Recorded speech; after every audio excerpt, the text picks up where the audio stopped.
Hey friends, what's up? My name is Elektrotechnika, and you're listening to the very first episode of my podcast. I have to admit, I'm a little bit nervous because I never did this before, and because English is not my mother language. Actually, when I went to kindergarten as a child, the only language I spoke was Russian because I was born in Siberia. But when I was like half a year old, I immigrated to Germany.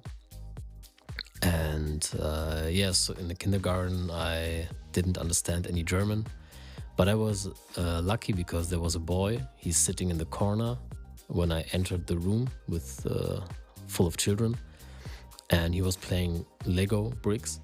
And his name was Arthur, and he also spoke Russian. So I immediately found a friend.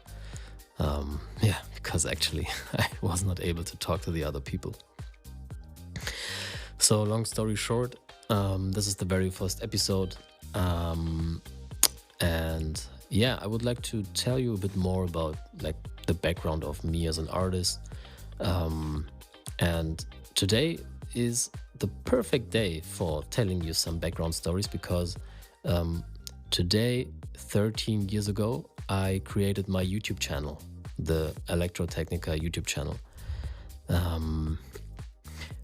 And this was a time when I also was thinking about how to call myself. Which name should I give me as an artist who produces dance music in the genre of electro house? And one day I was sitting at my friend's place with all my homies back then. And we were just talking about the recent music I produced, because before I produced electro music, I was producing hip hop and R&B beats. And one of them, Ramon, shout out to Ramon from Mainz, he said, "Why don't you call yourself Elektromechatronika?" And Elektromechatronika is the German word for electrical engineer. I don't know what's called in English, but you know, this guy who knows how to do the electrical stuff in the house. And I was like, man, it sounds stupid, but in the next moment, I realized that this is exactly the type of name that I wanted to that I was looking for. I wanted a German name, and one that kinda is and understandable internationally, but I wanted this German sounding name, and a name that represents my passion and love for the technical details in producing music. And of course, it should indicate the genre itself that I was producing. So electro is absolutely clear, and derived from electronic dance music. But I told Ramon that Elektromechatronika is too long. It's way too long as an artist name. And I said, I think I can go with Elektrotechnika, because this is also a German term for someone like an electrical engineer, but it's kind of short. And Elektrotechnika says it all. It's someone who produces electro music and is quite technical in doing so. I didn't want to just take a name that exactly exists like in this spelling in the dictionary.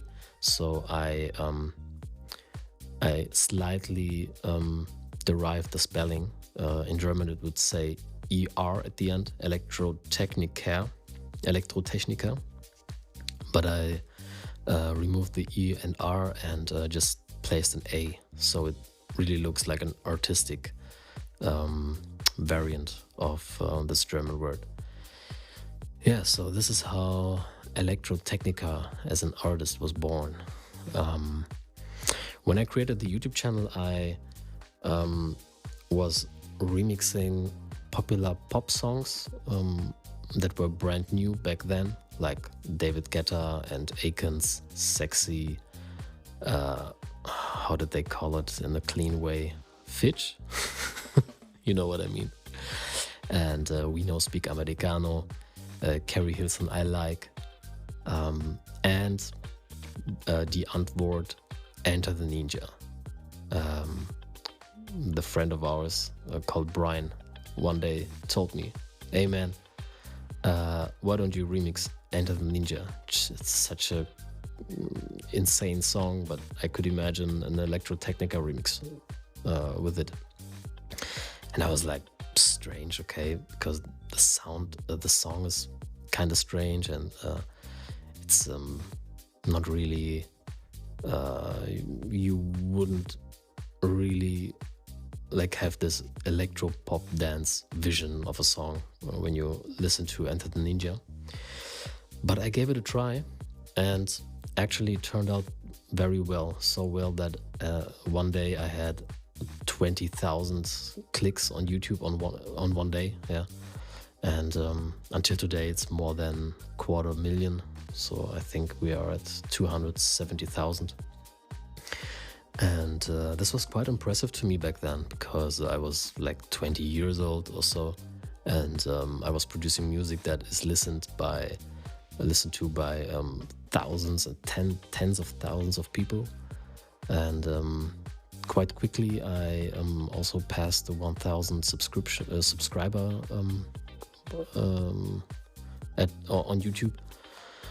And yeah, this was a big thing, and I started realizing that I managed to build quite an audience and a followership.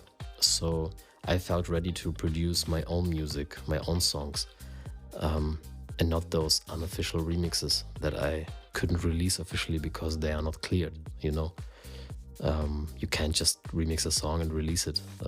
I mean, many people do it, but yeah, I was not, I thought I couldn't do it. So yeah, I started producing my own songs and releasing them on iTunes. Back then, iTunes was the big deal. No one was talking about Spotify. It just came a few years later in the Scandinavian countries. Yeah, at some point, like in my private life, I was just busy with a lot of other stuff, getting mature, growing up. And in 2020, shortly before the pandemic, I felt that energy and that creative overflow that built up inside of me, and I produced a new song like 7 years later or so. And since then, since almost 3 years now, I'm producing very actively and growing this community, and running ad campaigns on Facebook and Instagram, and learning how to grow as an independent artist, basically.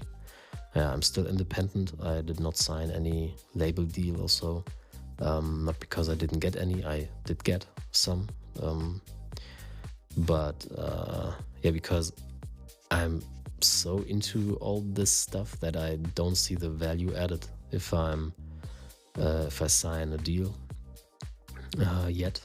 So this is how we ended up